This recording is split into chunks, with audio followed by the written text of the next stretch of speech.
What is the saddest thing you have found out about a teacher? My 8th grade English teacher, Mr. Bishop, was one of my favorite teachers. He had taught my sister 4 years before me, and by the time he was my teacher, my sister was a new mother. He frequently asked me about her and her baby, like he really remembered her and genuinely cared. It was nice.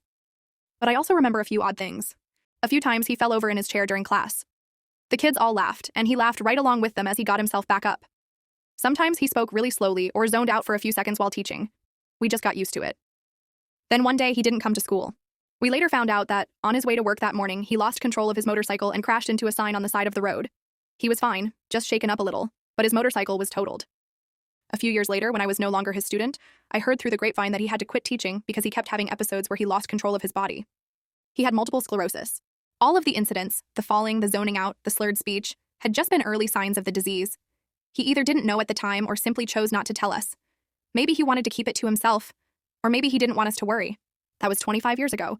By now he'd probably be in his 70s. I've tried Googling him, but I can't find anything. No obituary though, so that's a good sign, I guess.